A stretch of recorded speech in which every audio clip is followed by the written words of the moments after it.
कश्मीर की लैंग्वेज अलग है और केरल की लैंग्वेज अलग है, लेकिन एक चीज कॉमन है कि कश्मीर के लोगों का गोत्र वही है जो केरल के लोगों का गोत्र है। गुजरात के लोगों की भाषा अलग है, बंगाल के लोगों की भाषा अलग है, एक चीज कॉमन है, गोत्र है। तमिलनाडु के लोगों की जाति अलग है, यूपी बिहार के लोगों की जाति अलग है, लेकिन एक चीज कॉमन है, जानते हैं क्या? गोत्र।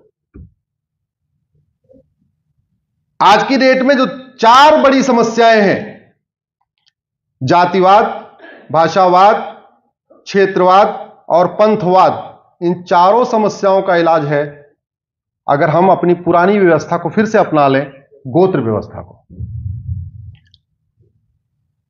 और यह गोत्र व्यवस्था कैसी थी आप समझिए। भारद्वाज जी के आश्रम में जो पढ़ा वो भी भारद्वाज, जिसने दान दिया वैश्य परिवार का आदमी वो भी भारद्वाज, जो वहां सेवा कर रहा था, गाय का दूध निकाल रहा था वो भी भारद्वाज, जो वहां हवन वन कराता था वो भी भारद्वाज, जो उस आश्रम की रक्षा करता था वो भी भारद्वाज। इसीलिए मैं प्रयाग का रहने वाला हूं, मैं ब्राह्मण परिवार में पैदा हुआ हूं, मैं भारद्वाज हूं। अयोध्या में जो क्षत्रिय हैं वो भारद्वाज हैं, मुजफ्फरनगर मेरठ में जाट भारद्वाज हैं, हरियाणा के यमुनानगर वाले एरिया में जो दलित भाई हैं वो भी भारद्वाज हैं।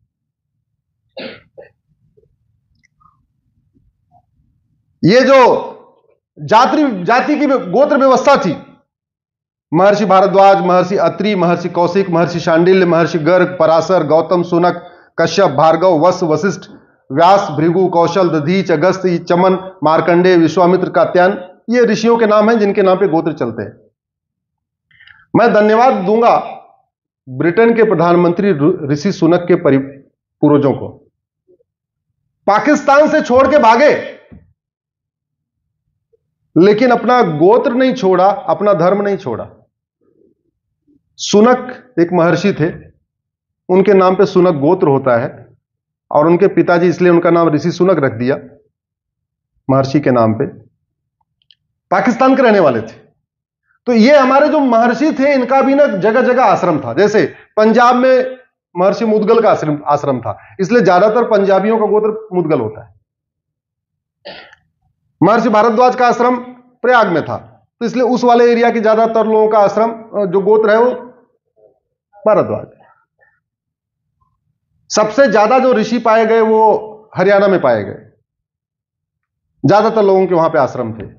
इसलिए आपको हरियाणा में भारद्वाज भी मिलेंगे, सांडिल्य भी मिलेंगे, गौतम भी मिलेंगे, भार्गव भी मिलेंगे, व्यास भी मिलेंगे, दधीच भी मिलेंगे, सारे गोत्र वहां मिलते हैं। क्योंकि भारद्वाज जी का आश्रम प्रयाग में भी था, लेकिन हरियाणा में भी था। आप लोगों में से कितने लोगों को अपना गोत्र पता है? जरा हाथ उठाइए। अरे वाह, सबको पता है। चलो यही ट्रायल कर लेते हैं। भारद्वाज गोत्र वाला कोई है क्या जो गैर ब्राह्मण हो? हाथ उठाइए जरा। जो ब्राह्मण ना हो। आप जाति क्या है आपकी? भूमिहार है। और कोई? आप क्या है? क्या है आप? वैश्य। देखिए वैश्य हमारे व्यापारी भाई, ये क्या शुभ नाम है आपका? पूरा क्या नाम लिखते हैं? अब मेहता जी का भी भारद्वाज है। दिनेश मेहता जी कहां गए? आप भी अपना पता करो, आपका भी भारद्वाज ही निकलेगा। आप गुजरात के होंगे ना? अब सोचिए, गुजरात के मेहता जी का गोत्र भारद्वाज है, और प्रयाग के अश्विनी उपाध्याय जो कि ब्राह्मण परिवार में हुए, उनका भी भारद्वाज है। अब गुजरात से उत्तर प्रदेश जुड़ा कि नहीं जुड़ा? जोर से बोलिए जरा। जातिवाद खत्म हुआ कि नहीं? भाषावाद खत्म हुआ कि नहीं? क्षेत्रवाद खत्म हुआ कि नहीं? और सनातन मजबूत हुआ कि नहीं? सनातन मजबूत हुआ कि नहीं? ये गोत्र सिस्टम आ जाए, उत्तर दक्षिण का भेद खत्म हो जाएगा। क्योंकि तमिलनाडु वाले का नाम रामचंद्रलम है, या रेड्डी है, या जो भी है, राव, वो भी है गौतम, भारद्वाज, कश्यप, इसी तरीके से है।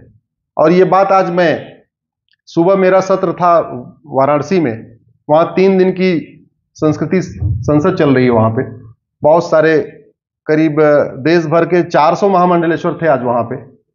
ये बात आज उनके सामने भी मैंने रखी है, और एक मत से सभी महामंडलेश्वर ने कहा कि अश्विनी जी आपका आइडिया बहुत अच्छा है और हम लोग इसको बढ़ाएंगे आगे।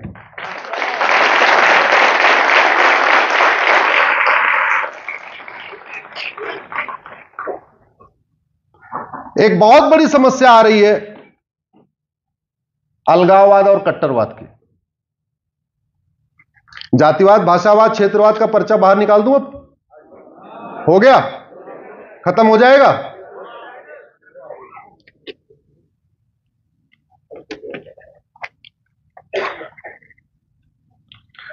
अलगाववाद, कट्टरवाद,